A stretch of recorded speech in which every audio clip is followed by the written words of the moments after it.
ce nouvel épisode des Petits Mercredis, notre rendez-vous hebdomadaire dans lequel je partage avec toi une de mes lectures jeunesse, un coup de cœur ou une lecture que j'ai beaucoup appréciée. Et cette semaine, je vais te parler d'un très beau roman graphique, coup de cœur justement, Le Petit Astronaute de Jean-Paul Hide. Ce livre est sorti en mai 2021 aux éditions de La Pastèque.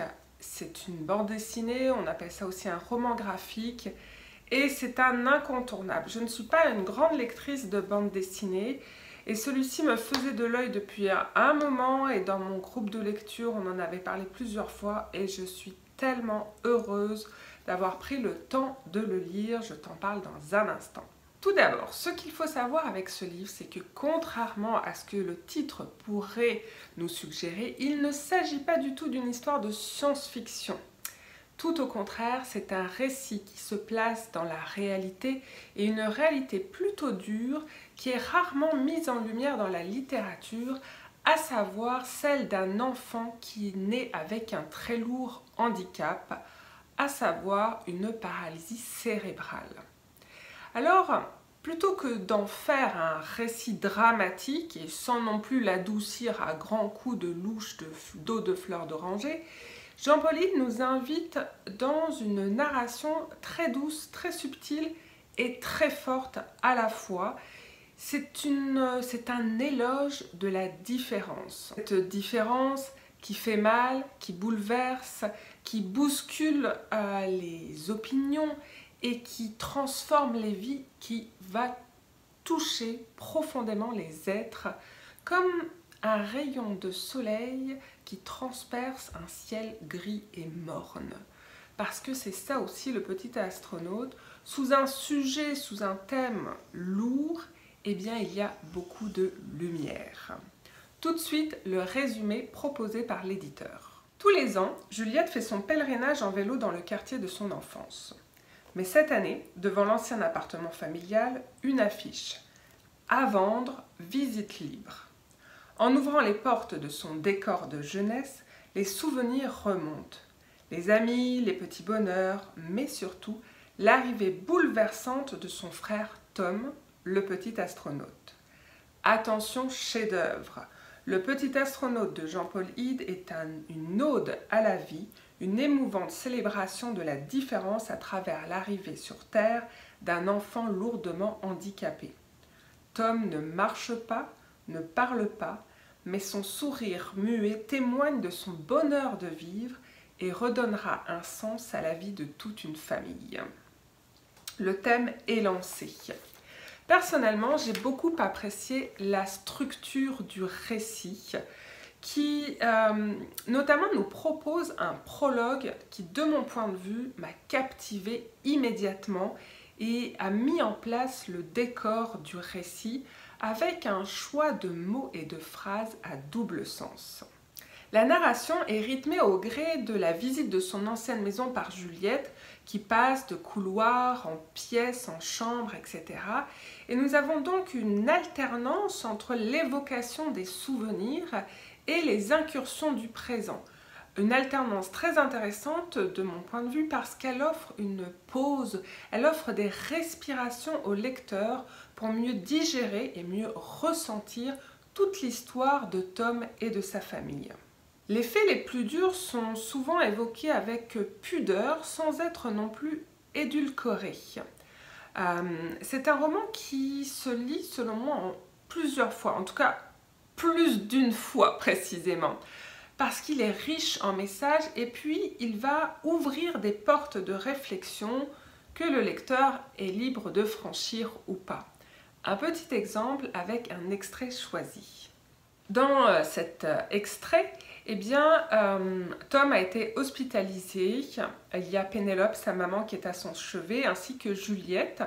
Et la maman de Tom laisse Juliette avec son petit frère pour aller prendre une pause dans les couloirs de l'hôpital et se prendre un café. Quand elle est à la machine à café, elle remarque une autre maman qui est assise dans un des sièges du couloir.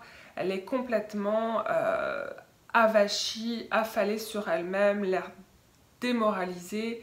Et à côté d'elle, il y a un enfant qui doit avoir 10-12 ans et qui est également très très lourdement handicapé. Alors, Pénélope, la maman de Tom, interpelle l'autre mère de famille. « Comment il s'appelle votre garçon ?»« Zacharie. »« Qu'est-ce qu'il a sans indiscrétion ?»« Il a tellement d'affaires que je ne saurais même pas par quel bout commencer. » « Vous avez eu une mauvaise nouvelle, c'est ça ?»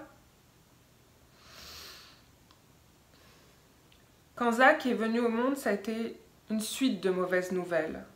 Désordre génétique, cancer, cécité, surdité. On nous a dit qu'il en avait pour quelques années à vivre tout au plus. Son père n'a pas pu encaisser le coup. Alors c'est moi, seule, qui l'ai bordé toutes les nuits. Il était nourri par gavage et branché à des appareils de respiration. Je le tenais serré dans mes bras. C'est tout ce que j'avais à lui offrir quand il souffrait sans que la médication puisse le soulager. Là où je vis, c'est pas une maison, c'est une clinique. J'ai des appareils jusque dans ma cuisine. Il y a une infirmière qui passe toutes les nuits. Elle vérifie son état de santé et ses voies respiratoires pour pas qu'il s'étouffe. Et son état s'est détérioré? Détérioré? Non. Le médecin m'a dit qu'avec son nouveau traitement, il pourrait doubler son espérance de vie. J'en ai encore pour une 12aine d'années. Ce passage, voilà, c'est une de ces fameuses portes que Jean-Paul Hide place dans son récit et le lecteur peut aller voir plus loin, au-delà de la porte et mener ses propres réflexions ou choisir de passer son chemin tranquillement.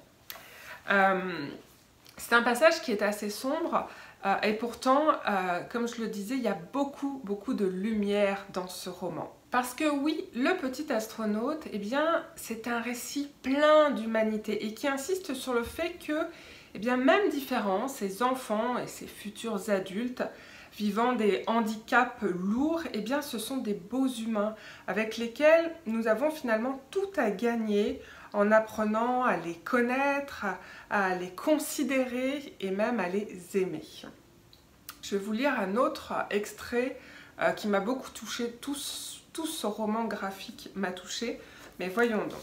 Après bien des difficultés pour les parents de Tom à trouver une garderie, ils ont finalement réussi, à force de persévérance et d'espoir, à trouver une place pour Tom avec une puéricultrice, une éducatrice qui va prendre en charge tout le très lourd handicap de Tom et son travail. « Voici ma tribu, » dit la puéricultrice. Il y a Chloé, Leïla, Suleiman, James, Olga et... Où est Mathias? C'est moi, poussé. Attention, Mathias, va pas trop vite. Moi, pas tomber. Ici, c'est la cuisine, on prépare tout sur place. Là, c'est le groupe de Marie-Jo. On dérangera pas, c'est l'heure de la sieste. Et comment les enfants... Comment réagissent des enfants devant un autre qui est... Oh! Ils ne remarquent même pas le handicap, ni la couleur de peau. Ce sont des adultes qui, un jour, vont finir par le leur faire remarquer. Eux autres, tout ce qu'ils veulent, c'est un ami pour jouer.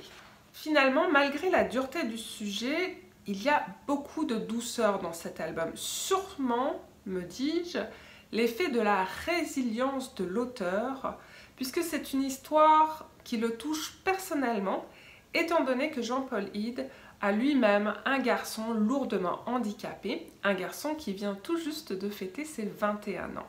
Le Petit Astronaute de Jean-Paul Hide, c'est avant tout une belle histoire, une histoire de famille et de bonheur. Et c'est un livre que je conseille de mettre dans toutes les mains des enfants à partir de 12 ans, et quel que soit notre âge par la suite. Pour moi, c'est une pépite, un coup de cœur, et c'est mon conseil lecture de la semaine. Si vous avez aimé cette chronique, eh bien likez-la, abonnez-vous à ma chaîne YouTube, rendez-vous sur mon blog ou mes réseaux sociaux. Et je vous dis à la semaine prochaine pour une autre découverte.